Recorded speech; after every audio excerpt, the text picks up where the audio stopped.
feather, light, work, asking, answer, accepting, honoring, all we are, earth to star.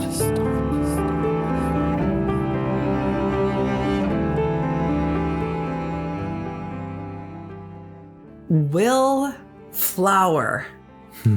This is what we're going to talk about today. The willflower. Often you'll hear the term willpower and how we use our guts, our roots, our inner makings, our intestinal fortitude to push through and shift and transform and make changes and get into alignment with what we truly want and what we truly desire. We love the term willflower. It's exercising the qualities of a flower within this space of power. Often, when we talk about the word power, we think of like power over or an abuse of power or an aggressive or overly assertive energy.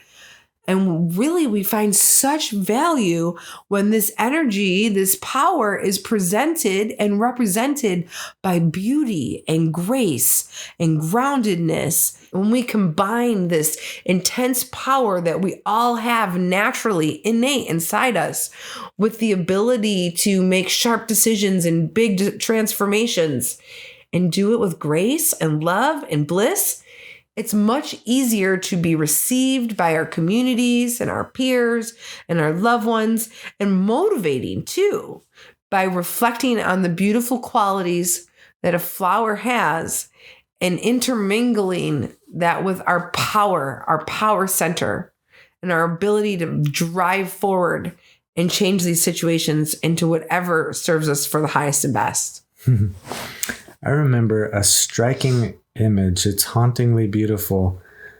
It happened during the Vietnam War, and some people are standing there in a line with a bunch of machine guns, and this lady comes and places a flower into the barrel of the gun. The picture is a flower inside a barrel of a gun, and wow, that's a heart-touching image right there. The juxtaposition of peace, grace, love. A gun stirs up a different kind of emotion, you know? And how do we want to handle our strength? Do we want our strength to surface in a way that is destructive, in a way that hurts other people, in a way that damages other people, overpowering other people? Or do we want to delight people with who we are? When we walk in beauty, we're honoring ourselves. We're cherishing the best parts of who we are. We might have mud on our face. We might have challenges in everyday life, but we can still bring our gifts into the world and, bear fruit just like the flowers do. I look to the flowers as sources of inspiration often. They are, beautiful to look at. They have their fragrance. They have their soft petals. They have their delightful qualities about them. They are surprisingly beautiful. They grow in the desert in miraculous ways. They bring their beauty in most unexpected places. The muddiest pond brings these gorgeous water lilies to the surface. I love the way the sunflower bends to follow the sun across the sky. That reminds me of keeping my eyes on the heavenly heights, keeping God on my radar and bringing myself peace like that, energizing myself with that steady connection. And in a similar way, that steady connection with the earth, grounding down, being held by this benevolent force below, just like the flowers root down, They root down, they sprout up, they blossom, they bear fruit. That's their nature. And somehow that's my nature too. They teach us to ground down and stay rooted and grounded in healthy boundaries and get our needs met and have access to nourishment no matter what the elements are. They can meet our visual plane with softness and joy and excitement. They can stimulate our sense of smell through aromatherapy, and they offer us a beautiful aesthetic to bring us joy and open our hearts. They offer us their roots and their nectar and our healing apothecaries. There's so many beautiful, juicy gifts that these flowers have to offer us. My personal favorite being the reminder of compassion. The reminder that we can all accept each other with all of our petals and all of our thorns, as Cabe likes to say. Yes, I love those roses too. And the water lilies blooming from the mud. Behold, the jewel and the lotus. Om Mani Padme Hum. From the mud, the lotus blooms. These are rich symbols that have been around since ancient times, you know? I remember when my dad passed, I was looking through some of his collections of art that inspired him, and he wrote the words, "Bloom where you are planted." And ever since I read those words, I remember that was blazed on my heart. That's a constant mantra I go back to. That's what that says on that flower pot right there. Bloom where you are planted. Wherever I am, bring my best. Wherever I am, whatever life situation, whatever circumstance, whatever hardship, whatever obstacle, be my best self. You know, when we're talking about willpower, when we're talking about Willflower, introducing this new idea, we're talking about making strong choices. That's what willpower is about. If I was going to sum it up in one word in my interpretation, decision making. How are we going to shape the world around us with our strong choices? You know what we stand for as Feather Lightwork. We are always championing the idea of sovereignty. We see ourselves as our greatest teachers, healers, and allies in life. And as it relates to making strong choices, this is a central avenue of that study. Understanding the solar plexus chakra, understanding that gut instinct, understanding that powerful force of will that protects us and guards us and guides us. Absolutely. And with that being said, I'd like to talk a little bit about what my willpower means to me and how I can use that and utilize that power within myself in a compassionate, good way to make good choices and navigate tough situations. Oftentimes, we need to check in with our willpower when we're trying to create something or trying to get into the flow of things and it's just not working. We're trying to move in a direction. We know where we want to go and we just can't work ourselves up to get going. So we have this option to check in with this willpower, this sacred divine will, this drive that's all inside of us to be able to overcome these challenges. And a lot of times these challenges are on our mental plane. We get a lot of limiting beliefs, and a lot of thoughts, and a lot of stuff that can just try its very best to extinguish our willpower day after day as we set up for where we want to go and we can't make it there. So I'd like to offer you a little tip, trick, some little medicine that you can use to get over the hump and reconnect with your willpower and follow through to make those big shifts and changes as you move towards these transformations you'd like to see in your life. Mm-hmm. It's called thought shifting. So we pick the direction we want to go. Maybe we're trying to get to the gym. We're trying to heal that body. We're trying to release what no longer serves us. We're trying to get strong. And there's just challenges. There's challenges that are coming into our mind and our heart, and we're trying to get to where we want to go. We want to get to that space where we can take good care of ourselves in the gym, and we're waking up and we're feeling tired and we're feeling defeated, and we start with these thoughts that are supporting that tired and defeat, and we wind up having aligned actions that are aligned with our thoughts. And if our thoughts are telling us we're tired, we're not going to go. We're having our actions are going to align with our thoughts. The trick is to will ourselves into the correct thought patterns to create these actions that are in alignment with the thought patterns that are going to meet up with the thought patterns that are going to drive us towards our goal. And if our goal is to get to the gym, if we keep telling us we're tired and sleepy and cranky and don't have that energy, we're not getting there. So if we're having this challenge, we can dig deep, be aware of the challenge that's happening, and exercise our willpower. we're going to create some new thoughts. So what's a thought that's juicy and yummy and delicious, and that's going to get us in alignment with where we actually want to go? I love and honor my body, and I choose wellness. I choose to move my body in the gym. I love and honor my body, and I choose to heal myself by going to the gym, by moving my body. And so we wake up in the morning, we know our end game, we know where we want to go. We want to get to moving. We want to get strong and healthy.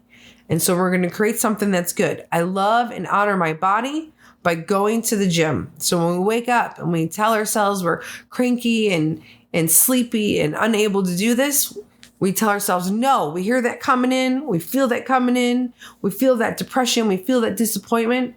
We dig deep and we say, no, that is not the reality we want. And we reroute ourselves and we read our intention and we read our yummy, juicy thought that's going to drive us towards the right direction. And we can say to that already natural, unserving belief that's coming up, no, we can use our will. We say, no, that's not what we want. That's not where we want to go. That's not the thought we have, because we don't want what the aligned action is to that thought, which is not honoring our bodies and not moving and grooving and getting strong and healthy. So we say, no, thank you. And then we redirect. I choose to honor and love my body by going to the gym. And we say that over. Maybe we don't make it to the gym the first day, but now we've got our plan in motion. Now we know how to handle this. And we dig deep. And the next morning we wake up and we feel not so good. And we say, no. And we use our willpower and we say, no, thank you. And we exercise our new thought. I choose to love and honor my body by going to the gym and hope. That feels good. And we say it again. I choose to honor and love my body by going to the gym, and we walk to our closet. We grab our gym clothes. I choose to honor and love my body by going to the gym, and we keep pushing through, and we use our mental capacity and the choice to repeat that, to generate the feeling, to generate the motivation. And we put our sneakers on and we say that again, and we get in the car and we say that again, and we choose it over and over until we get there. And then we feel good. And then we've stirred up some really yummy chemicals to support ourselves. We've created some serotonin and some oxytocin and some dopamine. And now we're supported. We run to the gym. And now we have a plan. Next time we wake up, we don't feel so hot. No, thank you. We dig deep and we say, I choose to honor my body and go to the gym.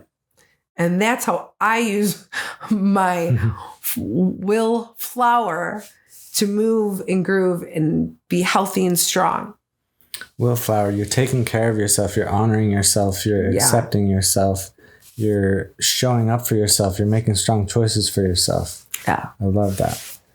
The positive affirmation that you're practicing is, what a beautiful study that is. Wow. Can you relate that to the law of attraction? You have a good grip on what the law of attraction is. One thing I think that's missing from a lot of people's law of attraction interpretation is action steps. Yeah. Will you speak to that? Absolutely. So what we just described is exactly that. Just what Kate's saying. This is a tangible step to put something like the law of attraction into motion, because we know through the law of attraction is that our thoughts become our reality, right? And so it's even deeper than that. I feel like there's even more to it than that. It's not just that our thoughts become our reality, it's what we believe. So it's almost like we have to create the thoughts. If we're not already naturally having the thoughts that we want, we have to create new thoughts using our willpower and our intelligence and our mental plane to stir up a level of belief so that we can get that belief into our body, because the universe will send us what we believe and what we embody, not just what we think. But what we think is then going to generate what we believe and embody. So because we have that piece of awareness, we can use this technique of thought shifting. Sometimes it really happens quickly and we can get behind it very quickly. And sometimes it takes a lot of practice and utilizing these thought shift statements and this thought shifting technique to move through that. So again, what does the law of attraction do for us? By creating a headspace to generate belief, will generate a frequency in our body.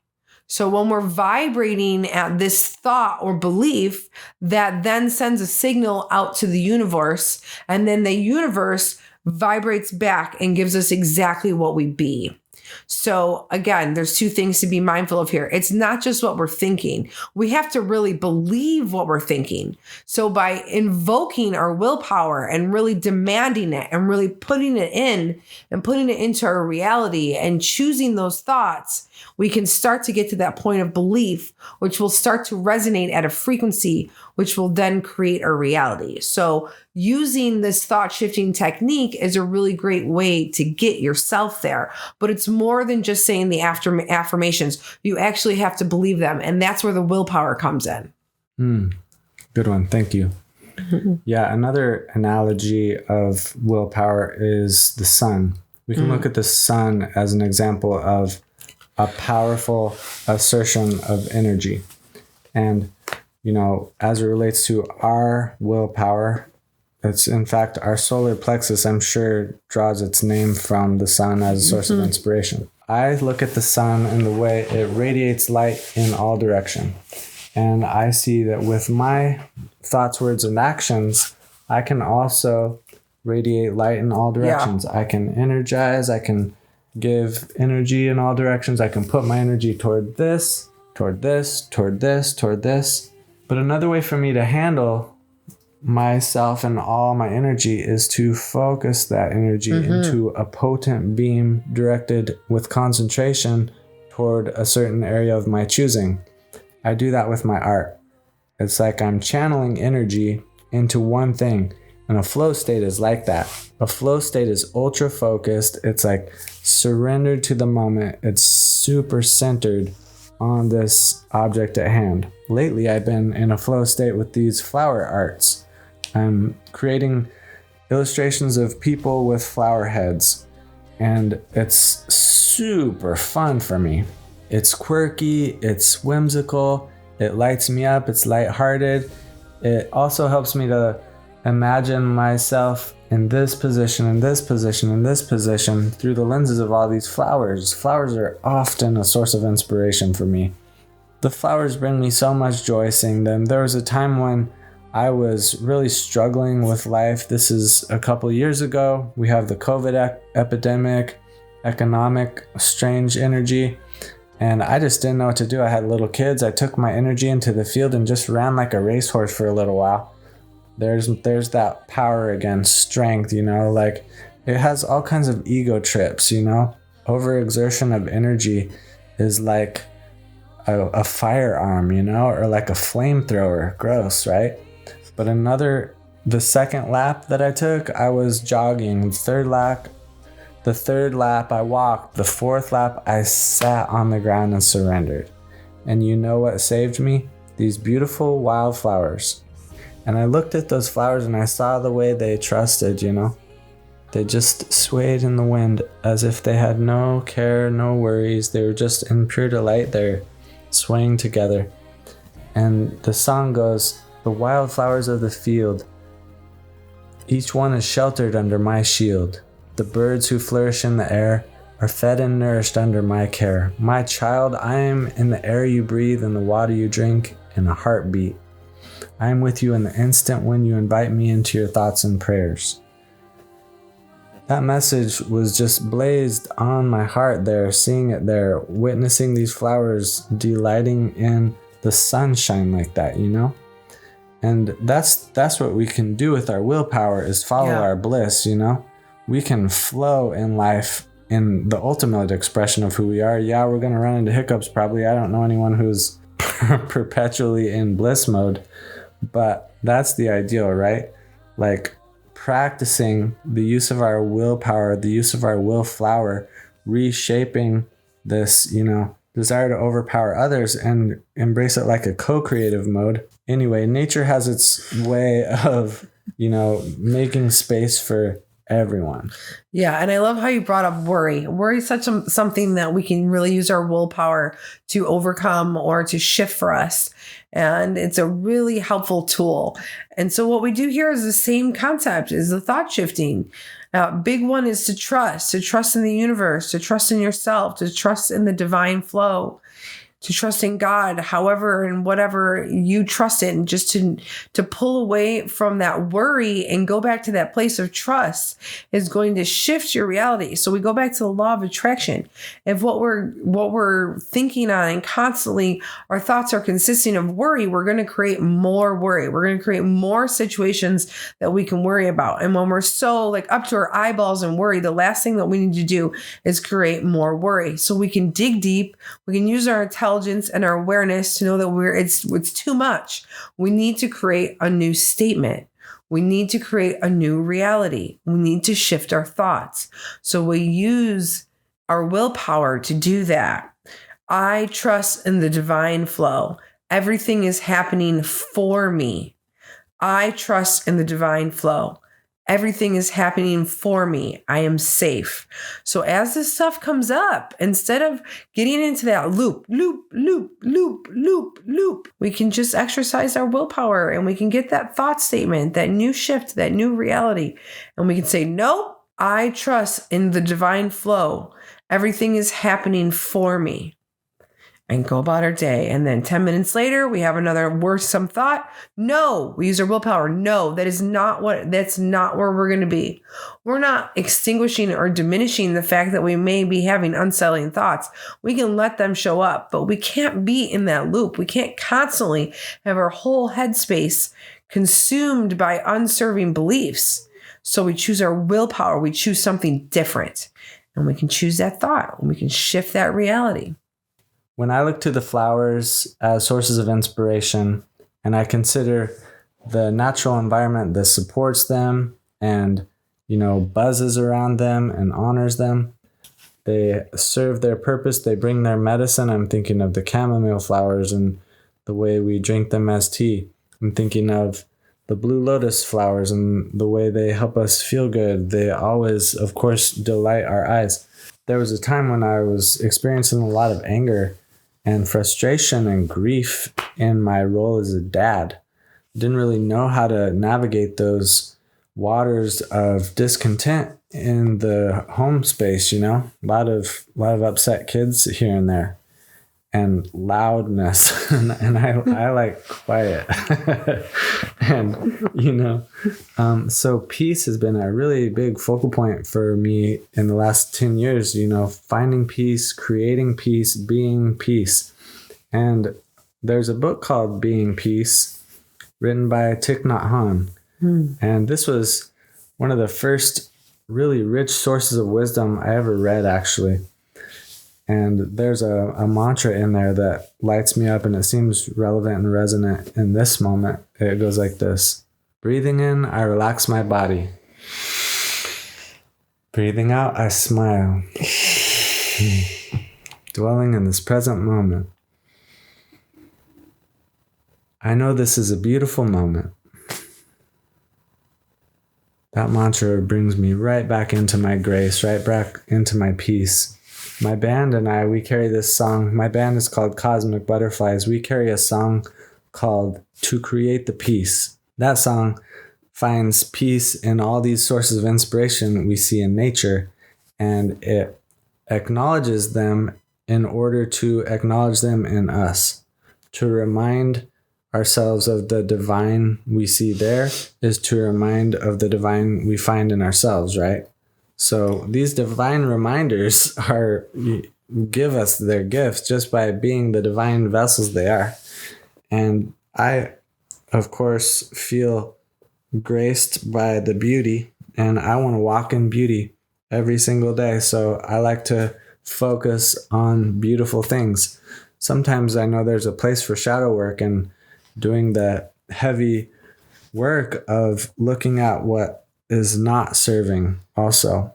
I get the importance of that. And I like to delight my eyes by following my bliss, focusing on the beauty, focusing on the brilliance I see around me. Those simple glimpses of everyday heaven. So this is a really great way. Another tool is visual aesthetics, right? So we're talking about thought shifting and bringing us back, using that willpower to create new thoughts, to create new realities.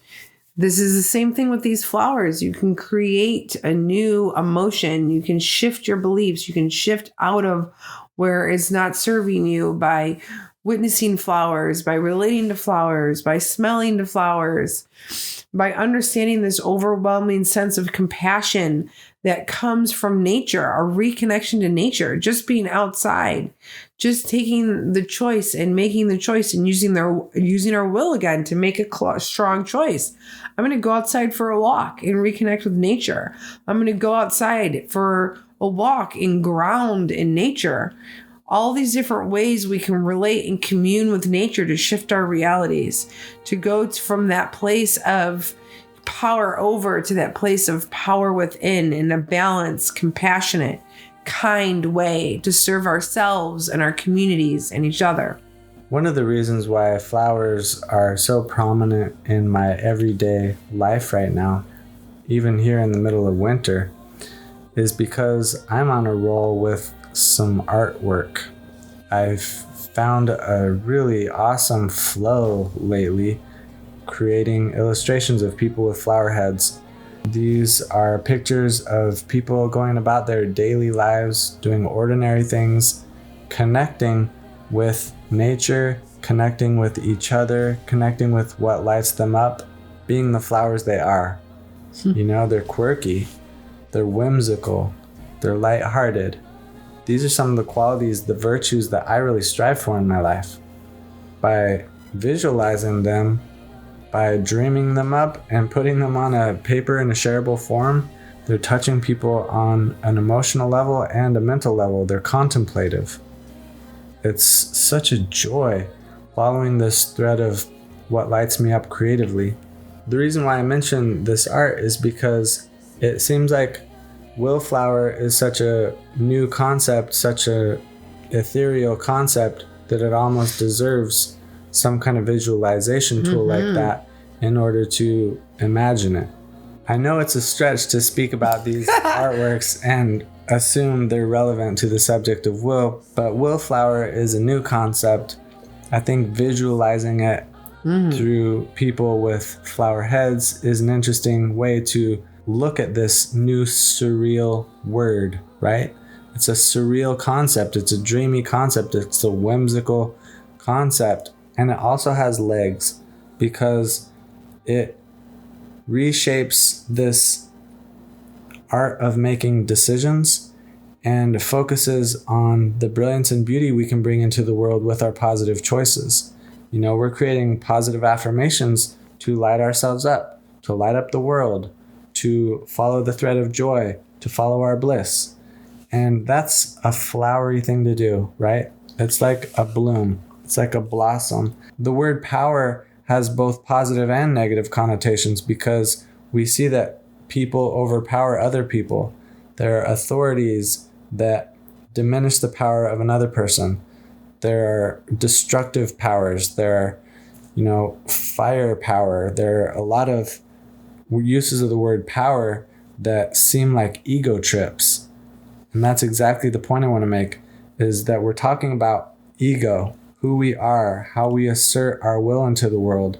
What's not an ego trip is harmonizing. What's not an ego trip is bringing brilliance and beauty into the world. Those are superpowers of their own. They're super. And I honor them. And they're not disempowering anyone else. And I think that's the key factor about this beautiful art that you're presenting our communities with, is that it's how we deliver, how we represent ourselves, how we represent the magic and joy that it's coming from us into our communities, into our peers, into our family. These beautiful illustrations are reminding us that we can walk in beauty and deliver our great strengths through a flowery, beautiful, empathetic, harmonious way each and every day. Thanks, babe. Thanks for your choice to be here. Thanks for your choice to take good care of yourself. Thanks for your choice to guide and guard yourself on your earth walk. Thanks for your choice to honor all you are. Thanks for your choice to bloom where you are planted. Love you.